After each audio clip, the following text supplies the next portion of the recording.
আসসালামু আলাইকুম, বিসমিল্লাহির রহমানির রহিম। সুপ্রিয় শিক্ষার্থীবৃন্দ, আজকে আলোচনা করব ষষ্ঠ শ্রেণীর ইসলাম শিক্ষা থেকে হযরত খাদিজা রাদিয়াল্লাহু তাআলা আনহা এর জীবনাদর্শ। পরিচয়: মহানবী সাল্লাল্লাহু আলাইহি সাল্লামের স্ত্রী হযরত খাদিজা রাদিয়াল্লাহু তাআলা আনহা। তিনি বিখ্যাত কুরাইশ বংশের আব্দুল উজ্জা নামক পরিবারে 556 খ্রিস্টাব্দে জন্মগ্রহণ করেন। তার পিতা ছিলেন খোয়াইলিদ ইবনে আসাদ, আরবের শ্রেষ্ঠ ধনী ব্যক্তি ছিলেন। তার মাতা ফাতিমা বিনতে যায়েদ। বিশ্বের ইতিহাসে কয়জন নারী প্রসিদ্ধ লাভ করেছেন, তিনি তাদের মধ্যে ছিলেন অন্যতম। সম্পর্কের দিক থেকে তিনি রাসূলুল্লাহ সাল্লাল্লাহু আলাইহি সাল্লামের বংশের ছিলেন। তার উপাধি ছিল তাহিরা, অর্থাৎ পুণ্যবতী। পারিবারিক সূত্রে সম্পদশালিনী বলে তার সুনাম ছিল সমগ্র আরব জুড়ে। হযরত মুহাম্মদ সাল্লাল্লাহু আলাইহি সাল্লামের সঙ্গে বিবাহ হযরত খাদিজা রাদিয়াল্লাহু তাআলা আনহা তার ব্যবসা পরিচালনার জন্য বিভিন্ন সময় লোক নিয়োগ করতেন।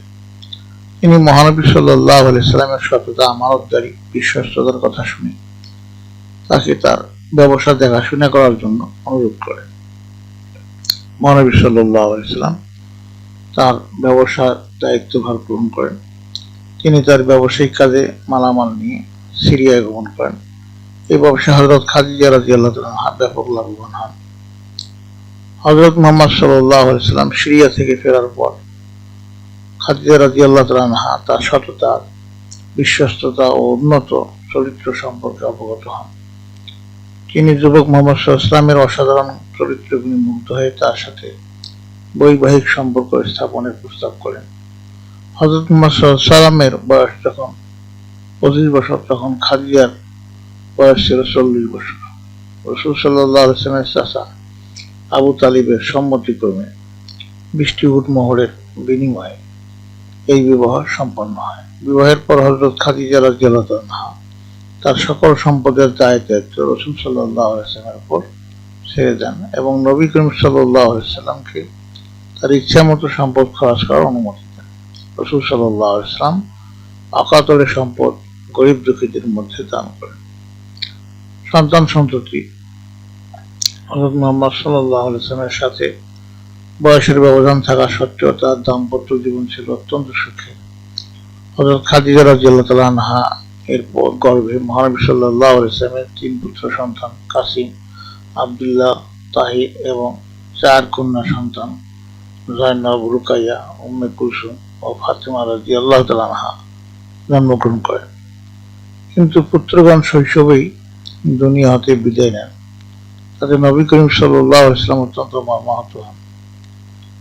এরপর ইসলাম গ্রহণ: হযরত খাদিজা রাদিয়াল্লাহু তাআলা আনহা সর্বপ্রথম ইসলাম গ্রহণ করেন।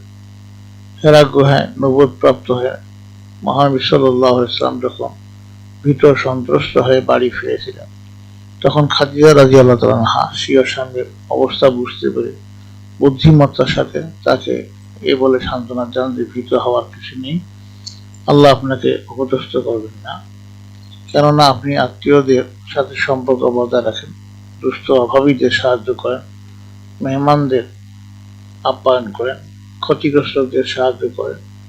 অতঃপর হযরত খাদিজা রাদিয়াল্লাহু তাআলা আনহা আসমানী খেতাবে অভিজ্ঞ ওয়ারাকা ইবনে নওফলের কাছে তাকে নিয়ে যান।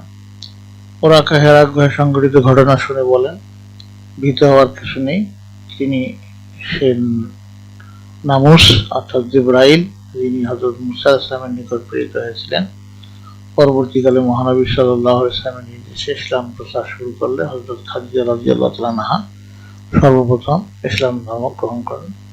তিনি নবুয়তের 10 বছরে রমজান মাসে ইন্তিকাল করেন। তার মৃত্যুতে নবী করিম সাল্লাল্লাহু আলাইহি ওয়াসাল্লাম গভীরভাবে শোকাহত হন।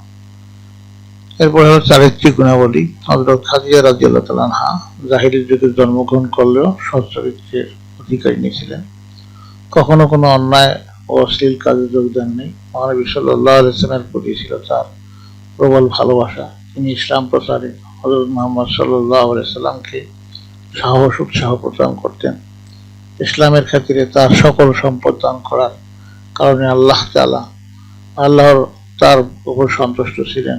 হযরত খাদিজা রাদিয়াল্লাহু আনহা এর স্বামী ভক্তি ছিল অতুলনীয়। যখন রাসূল সাল্লাল্লাহু আলাইহি ওয়াসাল্লাম বাইরে যেতেন, তিনি ফিরে না আসা পর্যন্ত বেকুল অপেক্ষা করতেন। আবার তিনি সাল্লাল্লাহু আলাইহি ওয়াসাল্লাম কখনো বিমর্ষ অবস্থায় বাড়ি ফেললে হযরত খাদিজা তাকে সহানুভূতির সাথে সান্ত্বনা দিতেন ও সাহস যোগাতেন।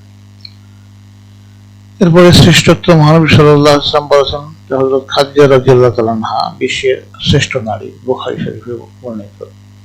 একদা হযরত জিবরাইল আলাইহিস সালাম হযরত খাদিজা রাদিয়াল্লাহু তাআলা আনহা সম্পর্কে রাসূল সাল্লাল্লাহু আলাইহি ওয়াসাল্লামকে বলেন তার প্রভু আল্লাহ এবং আমার পক্ষ থেকে তাকে শুভেচ্ছা জানাবেন এবং তাকে জান্নাতের সুসংবাদ দিবেন। বুখারী মুসলিম।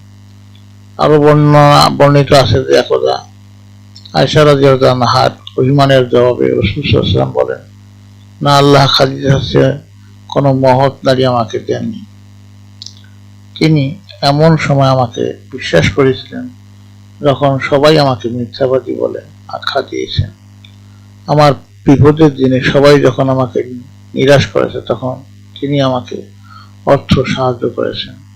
মুসনাদে আহমদ।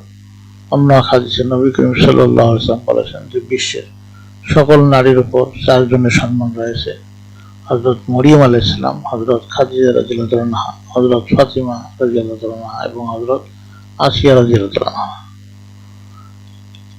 বর্তমান বিশ্বের নবীগণ যদি হযরত খাদিজা রাদিয়াল্লাহু আনহা এর আদর্শ অনুসরণ করে, তাহলে তাদের পারিবারিক ও সামাজিক জীবন অনেক সুন্দর হবে। প্রিয় শিক্ষার্থী, তোমাদের কাজ হলো হযরত খাদিজা রাদিয়াল্লাহু আনহা এর উত্তম গুণাবলীর আলোকে একটি তালিকা তৈরি করবে। এই ছিল আজকের আলোচনার বিষয়বস্তু। আমরা নেক্সট ক্লাসে আলোচনা করব পার্ট 5 নিয়ে, হযরত ইমাম আবু হানিফা রাহমাতুল্লাহি আলাইহি এর জীবন আদর্শ সম্পর্কে। তোমাদের সার্বিক মঙ্গল কামনা করে সেখানে বিদায় নিচ্ছি। খোদা হাফেজ।